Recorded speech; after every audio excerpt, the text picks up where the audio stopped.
مولانا اقبال قریشی صاحب کے بیانات اور وظائف کے لیے وظائف الصالحین ٹی وی کو سبسکرائب کریں۔ نصلی علی رسولہ الکریم، اما بعد فاعوذ باللہ من الشیطان الرجیم، بسم اللہ الرحمن الرحیم۔ اکثر لوگ جو پریشان ہوتے ہیں اپنے اولاد کے متعلق کہ ان کی اولاد جو ہے وہ بے روی کا شکار ہے یا ان کی نافرمان ہے، بات نہیں سنتی، غلط سوسائٹی میں دوستوں میں بیٹھنا ہے ان کا، چونکہ یہ ایک بہت بڑا المیہ ہے۔ آپ صلی اللہ علیہ وسلم نے حدیث پاک کے اندر ارشاد فرمایا، ادبوا اولادکم، اپنی اولادوں کو آداب سکھاؤ۔ اب یہ آداب سکھانا جو ہے اس کی عمر متعین کی کہ 7 سال کی عمر سے سکھانا شروع کرو۔ آج میں آپ کو ایسا وظیفہ قرآن پاک سے بتلانا مقصود ہے کہ جو اولاد کو دین کی طرف، اطاعت الہی اور اطاعت والدین کی طرف لائے، چونکہ اولاد کی تربیت کی جو عمر ہے وہ صرف اور صرف 10 سال سے پہلے ہے۔ 10 سال کے بعد تربیت کی عمر نہیں ہے۔ ہمارے ہاں ایک المیہ ہے کہ اولاد کی تربیت کی عمر کالج یونیورسٹی کی لائف کو سمجھا جاتا ہے۔ وہ لائف نہیں ہے، وہ تو اس وقت عروج پر ہوتا ہے، جوانی کو پہنچ، جس کو قرآن کہتا ہے من اشد منا قوہ۔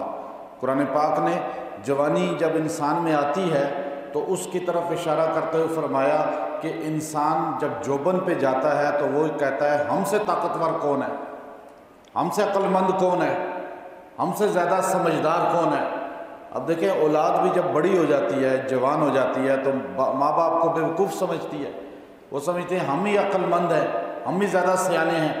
اللہ کے قرآن نے آج سے 10,000 سال پہلے کی قوم کا ذکر کیا، اور اللہ کے قرآن نے کہا کہ وہ جب جوانی کو پہنچے قوت میں تو کہنے لگے من اشد منا قوہ، اللہ ہے ہم سے طاقتور، نہیں ہے، اللہ کی بھی طاقت کا انکار کر دیا۔ تو اس لیے تربیت کی عمر، امام ابن قیم رحمۃ اللہ علیہ نے لکھا، جو ابن تیمیہ رحمۃ اللہ علیہ کے ماہ ناز شاگردوں میں سے تھے، انہوں نے بڑی کتابیں لکھی، طب پر بڑی کتابیں ہیں ان کی، پھر ہر فیلڈ پر ان کی کتابیں ہیں۔ یہ جو وظائف ہیں، یہ جو وظائف، اب تعویذ وظائف پر جتنی کتب ابن قیم رحمۃ اللہ علیہ کی ہیں، علماء عرب کو میں اکثر یہ بات کہتا ہوں جب ان سے ہماری بات ہوتی ہے، کہتے ہیں شرک ہے، یہ بدعت ہے، تو انہیں کہا جاتا ہے کہ ابن قیم رحمۃ اللہ علیہ نے تو آیات قرآنی کے تعویذات پر کتابیں لکھ دیں۔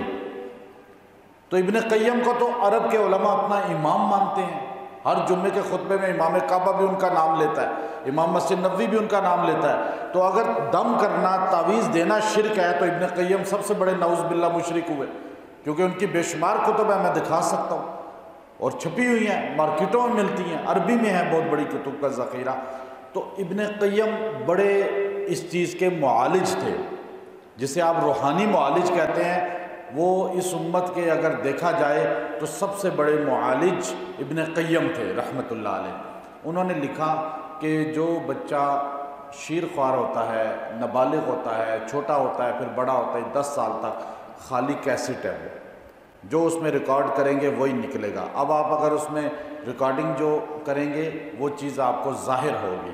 اب یہ عمر ہے 10 سال تک اس کی تربیت کی، پھر اس کے بعد وہی چیز نکلے گی جوانی۔ اب دیکھیں آپ نے پرائمری کلاس میں جو چیزیں اسکول میں پڑھی ہیں وہ آج تک ہمیں یاد ہیں، جو ہمیں پڑھایا گیا سبق۔ شیخ عبد القادر جیلانی رحمۃ اللہ علیہ کا پڑھایا گیا کہ انہوں نے جو ڈاکو کے سردار کو کیا جواب دیا، آج بچے کو یاد ہے، چونکہ پرائمری میں پڑھا۔ جو مڈل میں پڑھا، میٹرک میں پڑھا، ایف اے میں پڑھا، وہ یاد نہیں ہے، وہ بھول جاتا ہے۔ تو اس لیے بچپن میں اس کی تربیت کریں، ماں باپ کا کام ہے۔ تو اگر بچہ بے روی کا شکار ہو گیا ہے، غلط سوسائٹی میں بیٹھ رہا ہے، نافرمانی کر رہا ہے، بدتمیزی کر رہا ہے، تو آپ اس کو ڈانٹ کے مار کے اس کے اصلاح نہ کریں، بلکہ دعا کریں۔ اور اس کے لیے بہترین چیز کیا ہے کہ آپ اخلاق کے ساتھ اور یہ آیات کریمہ پانی پہ دم کر کے اس کو پلائیں بھی، حاضر ہے تو پلا دیں، غائب ہے تو پڑھ کے دعا کر لیں۔ سورہ نازعات 30واں پارہ کی آیت ہے، وَأَهْدِيَكَ إِلَىٰ رَبِّكَ فَتَخْشَىٰ، یہ ہدایت پہ لانے کے لیے اللہ رب العزت کا فرمان ہے، اور یہ اس نافرمان کے لیے اللہ کا فرمان تھا جس کو کائنات کا سب سے بدبخت کہا جاتا ہے، فرعون، جس نے خدائی کا دعویٰ کیا تھا۔ واحد آدمی ہے جس کو قرآن نے کہا کہ اس نے کہا انا ربکم الاعلیٰ، باقی کسی کی خدائی کا دعویٰ قرآن میں نہیں ہے۔ نمرود نے کیا لیکن قرآن میں نہیں ہے ذکر اس کا کہ خدائی کا دعویٰ کیا، لیکن اس نے خدائی کا دعویٰ کیا۔ اللہ نے حضرت موسیٰ کو یہ جملہ ارشاد فرمایا، وَأَهْدِيَكَ إِلَىٰ رَبِّكَ فَتَخْشَىٰ۔ آپ اس سے پوچھیں کیا تو سیدھے راستے پہ آنا چاہتا ہے، اللہ سے ڈرنا چاہتا ہے؟ تو اب یہ سیدھے راستے پہ لانے کے لیے، اللہ کا خوف پیدا کرنے کے لیے یہ آیت کریمہ نہایت مجرب ہے۔ آپ اس کو 111 مرتبہ پانی پہ دم کر کے پلاتے رہیں۔ اسی طرح اولاد سے ہٹ کر بھی خاوند نافرمان ہے، بیوی نافرمان ہے، اور کوئی رشتہ دار یا کوئی بھی نافرمانی کی طرف ہے تو آپ اس کو بھی پلا سکتے ہیں، اس کو بھی یہ دم کر کے اس کے لیے دعا بھی کر سکتے ہیں۔ آپ کے کوئی باس ہے، کوئی اور ادارے والا ہے، کوئی بھی اسی طرح خاندان میں ہے جو ناراض ہے، آپ اس کو راضی کرنے کے لیے بھی اپنے ساتھ یہ آیت کریمہ پڑھ کے دعا کر سکتے ہیں، پلا بھی سکتے ہیں۔ تو اس میں اللہ نے بڑی تاثیر رکھی ہے۔ اللہ رب العزت اس سے انشاءاللہ آپس میں الفت محبت اور عطاء الہی پیدا فرما دے گا۔ وآخر دعوانا ان الحمدللہ۔ مولانا اقبال قریشی صاحب کے بیانات اور وظائف کے لیے وظائف الصالحین ٹی وی کو سبسکرائب کریں۔